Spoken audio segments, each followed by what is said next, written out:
In Egyptian mythology, one of the oldest deities was Wadjet, the snake goddess.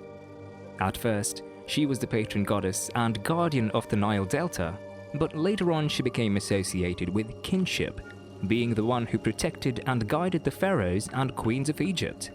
Her worship existed since the predynastic periods. Wadjet was associated with several important Egyptian symbols and gods. She was also the deity of childbirth and cared for newborn babies. In this video, we're going to look at the complex nature of Wadjet and why she remains one of the most important of the Egyptian goddesses. Let's start by answering the question, who was Wadjet? Wadjet was born during the predynastic period as a snake deity who quickly became patron goddess of Lower Egypt, that is, the Nile Delta area. Her shrine was called Per-Nu, meaning House of the Flame, due to the mythological belief that she could spit flames in defense of the pharaoh.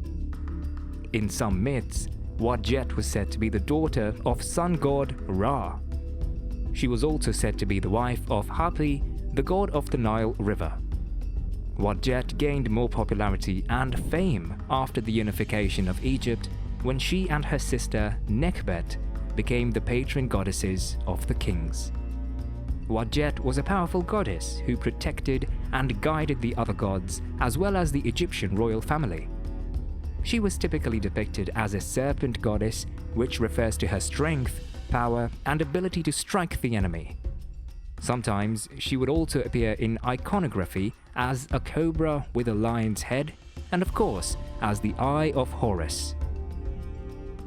At a later point in Egyptian history, Wadjet became integrated with Isis, as well as several other goddesses. However, the legacy of Wadjet continued to live, especially in the regions around the Nile River. Wadjet's temple came to be known as the first shrine that held an Egyptian oracle, and pilgrims would flock from every part of the country to consult with the priests of Wadjet. Wadjet appeared frequently in royal garments and monuments as a cobra, sometimes entwined around a papyrus stem. This might have influenced the Greek Uraeus Symbol, which features two snakes entwined around a staff. Egyptian myths frequently spoke about Wadjet. For example, she played an important role in the upbringing of Horus, the falcon-headed god who was a son to Osiris and Isis. After Set killed his brother Osiris, Isis knew that it wasn't safe for her son Horus to be near his uncle. She hid Horus in the marshes of the Nile and raised him with Wadjet's help. Wadjet served as his nurse and helped Isis keep him hidden and safe from his uncle, making sure Horus survived and grew up to become one of the most important gods in the Egyptian pantheon. According to the classical tale known as the Contendings of Horus and Seth, after Horus had grown up, he challenged his uncle Seth to battle for the throne of Osiris. During this battle, Horus's eye was gouged by Set. The eye was restored by Hathor, or in some accounts by Thoth, but it came to symbolize health, wholesomeness, restoration, rejuvenation, protection, and healing. The Eye of Horus, which is a symbol and a separate entity, is also known as the Wadjet, after the goddess. Wadjet also appeared in several myths involving Ra. In one particular story, Ra sent Wadjet to find Shrew and Tefnut, who had journeyed to the primordial waters. After they returned, Ra cried out in relief and shed several tears. His tears transformed into the first human beings ever on Earth. As a reward for her services, Ra placed the snake goddess in his crown so that she could always protect and guide him. Wadjet is sometimes identified as the Eye of Ra, the female counterpart of Ra. The eye is portrayed as a ferocious and violent force that subjugates the enemies of Ra. In another myth, Ra sent the fierce Wadjet to slay those who opposed him. The wrath of Wadjet was so strong that she almost destroyed all of mankind. In order to prevent further destruction, Ra covered the land in red beer, which resembled blood. Wadjet was tricked into drinking the liquid, and her rage was appeased. However, sometimes Sekhmet, Bastet, Mut, and Hathor take on the role of the Eye of Ra, and this myth is attributed to them. Wadjet is symbolized by several symbols. The papyrus was the symbol of Lower Egypt, and as Wadjet was an important deity of the area, she became associated with the plant.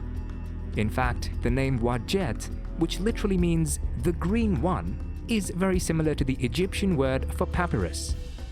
It was believed that she enabled the growth of the papyrus plant in the Nile Delta. Due to Wadjet's association with the papyrus, her name was written in hieroglyphs with the ideogram of the papyrus plant. The Greeks referred to Wadjet as Udjo, Uto, or Buto, which meant green goddess or she who looked like the papyrus plant. Another symbol associated with Wadjet is the cobra, her sacred animal. She was typically depicted in the form of a cobra, whether this was a fully formed cobra or just the head of the cobra. In some depictions, Wadjet is shown as a winged cobra, and in others, a lion with the head of a cobra. The cobra emphasizes her role as a protector and a ferocious force.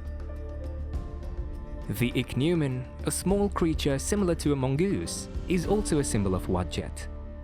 In ancient times, they were sometimes called the rat of the pharaohs because they were believed to have magical powers.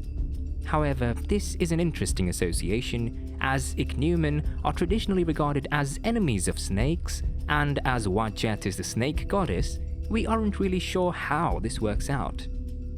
Wadjet is also represented by the Shrew, a type of small mouse. This is, again, another unlikely association, as snakes usually devour mice and shrews, so does that mean that Wadjet devours herself? However, possibly the most popular symbol of Wadjet is that of a rearing cobra, to symbolize her role as a protector goddess and one that would fight the enemies of those she was protecting. As such, depictions of Ra often feature a rearing cobra sitting on his head, symbolizing Wadjet. This image would eventually become the Uraeus Symbol, which was featured on the crowns of pharaohs. When Lower Egypt eventually united with Upper Egypt, the Uraeus was combined with the vulture, who was the goddess Nekhbet and Wadjet's sister. While Wadjet was often depicted as a violent force, she also had her gentler side, seen in how she nourished and helped raise Horus, a role which demonstrates her maternal instincts. Her fierce protection of her people also demonstrates her dualistic nature as nourisher and subjugator. She safeguarded two of Egypt's greatest deities, Horus and Ra, and her fierce demeanor and warrior skills have put her among Egypt's most important goddesses. If you would like to learn more about other Egyptian gods and goddesses, let us know in the comments below.